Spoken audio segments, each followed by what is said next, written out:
Hello friends, ये constructor का second video है और इसमें सिर्फ कंस्ट्रक्टर के कॉन्सेप्ट्स ही नहीं और भी बहुत सारे कॉन्सेप्ट्स इस वीडियो में क्लियर करेंगे। देखिए, एक प्रोग्राम है और उस प्रोग्राम में हमने एक क्लास बनाया है बॉक्स नाम का। उसके अंदर इंस्टेंस वेरिएबल है एक एल, एक बी और एक एच, लेंथ, ब्रेड्थ और हाइट। ये कंस्ट्रक्टर है। क्यों? क्योंकि इसका नाम क्लास के नाम का है और इसमें कोई रिटर्न टाइप भी नहीं है। तो ये कंस्ट्रक्टर है, इसे कहते हैं डिफॉल्ट कंस्ट्रक्टर। इसे क्या कहते हैं? Default constructor.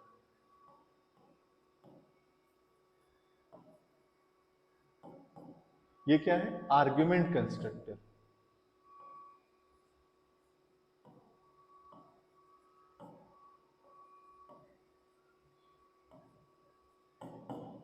राइट? आर्ग्यूमेंट है ना इसमें, और इसका नाम भी क्लास के नाम का है और इसमें रिटर्न टाइप नहीं है, तो ये भी कंस्ट्रक्टर है। ठीक है, ये भी कंस्ट्रक्टर है ना? ये भी आर्ग्यूमेंट कंस्ट्रक्टर है।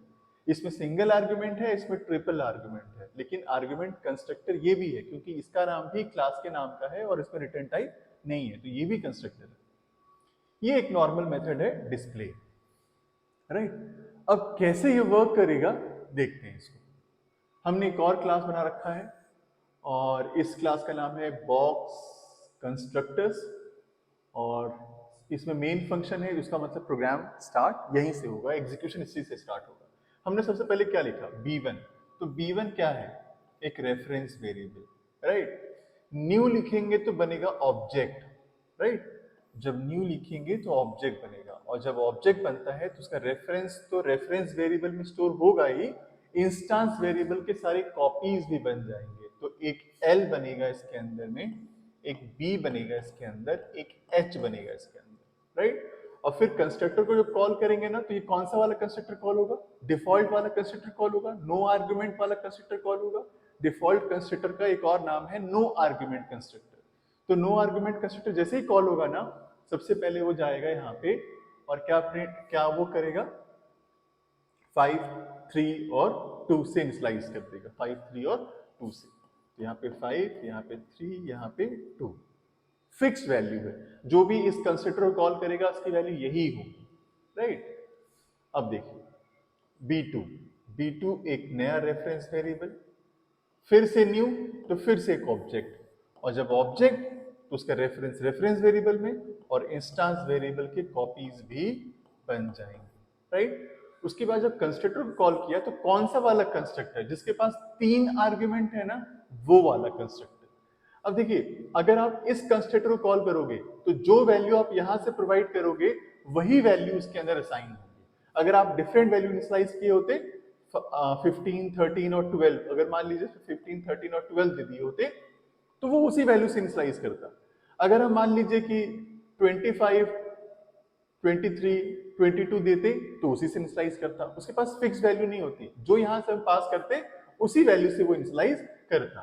तो लेट सपोज कि वो सेम वैल्यूज हैं, तो ये 5, 3, 2 जाएगा यहाँ पे, तो ये भी इनिशियलाइज हो जाएगा 5, 3 और 2 से। राइट?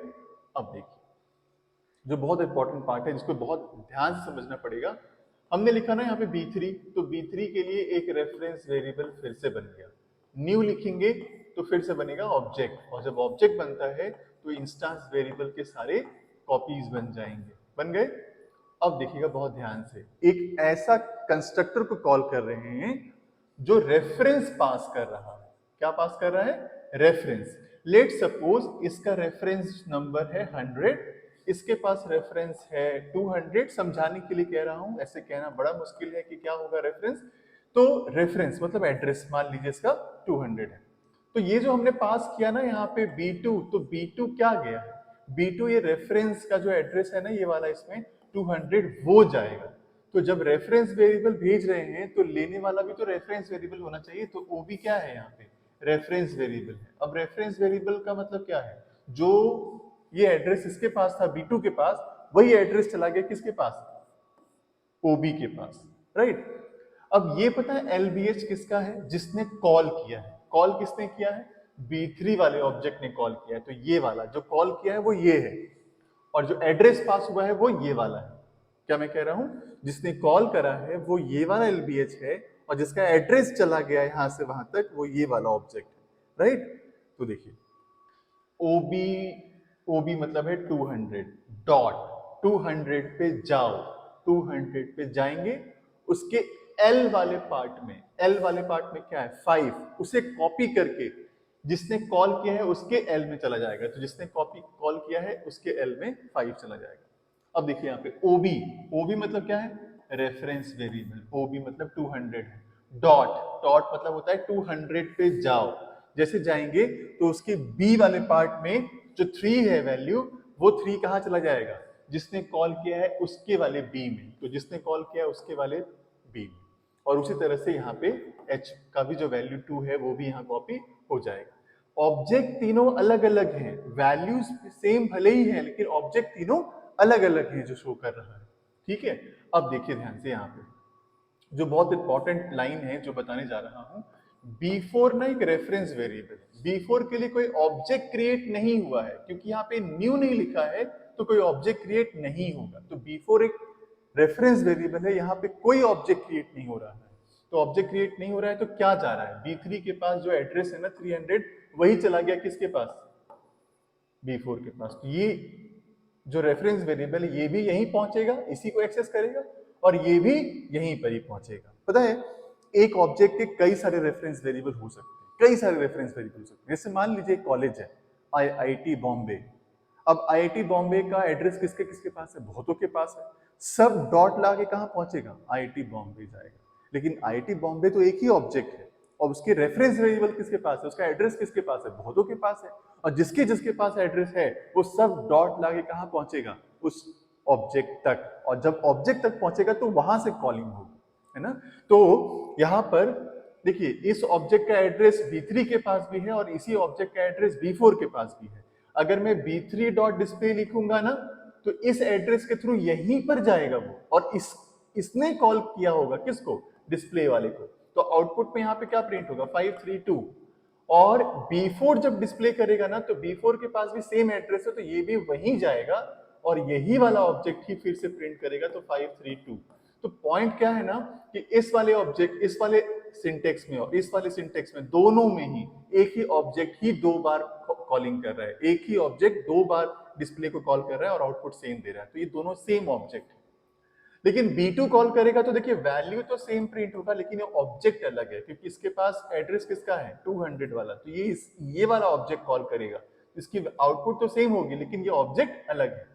B1 के पास भी वैल्यू वही प्रिंट होनी है लेकिन ऑब्जेक्ट अलग है, तो B1 एक अलग ऑब्जेक्ट है, B2 एक अलग ऑब्जेक्ट है, लेकिन ये दोनों एक ही ऑब्जेक्ट को दो बार कॉल करवा रहा है, एक ही ऑब्जेक्ट से दो बार कॉल करवा रहा है और दो बार इसका आउटपुट सेम आ रहा है। ये कॉन्सेप्ट समझ में आ गया होगा, और अगर नहीं आया है तो आप इसको बार बार देखो ताकि क्लियर हो जाए, समझना बहुत इंपॉर्टेंट है, राइट। अब चलिए इसके नेक्स्ट की तरफ चलते हैं। अब मान लीजिए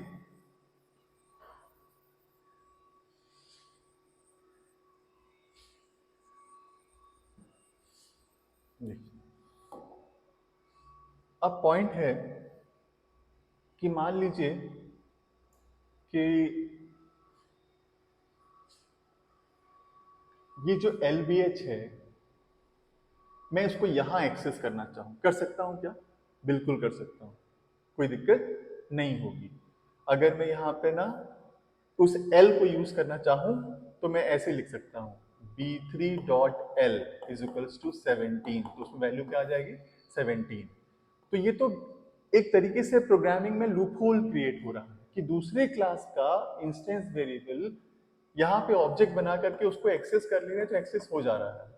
मान लीजिए कि ये कुछ ऐसा क्लास होता कि यहाँ पे फी होता, एक स्टूडेंट नाम का एक क्लास होता और इसका इंस्टेंस वेरिएबल एक फी होता, तो फी को चेंज कौन कर सकता है, आउटसाइड द क्लास वाला कोई भी एक्सेस कर सकता है उसको। इसका मतलब क्या है कि इस वेरिएबल को कोई यहां से अगर एक्सेस कर ले रहा है तो एक बहुत बड़ा लूप होल है, ये होना नहीं चाहिए।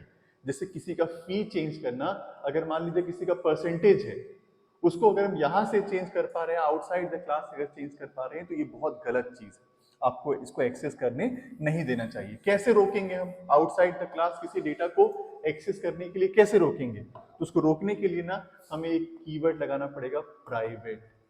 अगर मैंने इस वेरिएबल के पहले इस इंस्टेंस वेरिएबल जो लिखा है उससे पहले प्राइवेट लगा दिया, तो अब इसको, इस एलबीएच को कोई एक्सेस करेगा तो उसके इंस्टेंस मतलब जो मेंबर मेथड है ना इसके, वही सिर्फ एक्सेस करेगा। आउटसाइड द क्लास अगर हम उसको एक्सेस करना चाहेंगे तो एक्सेस नहीं कर पाएंगे। जैसे लिखेंगे ना p3.l इक्वल्स टू 5, ये एरर आ जाएगा, ये अलाउड नहीं होगा क्योंकि हमने इसके पहले क्या लगा दिया, प्राइवेट लगा दिया। ये बहुत इंपॉर्टेंट है, जितने भी इंस्टेंस वेरिएबल होते हैं उसको मैक्सिमम टाइम पे हम लोग यही करते हैं कोशिश कि वो प्राइवेट हो, ताकि उसको आउटसाइड द क्लास कोई उसको एक्सेस ना कर पाए। बहुत इंपॉर्टेंट कॉन्सेप्ट है, ठीक है।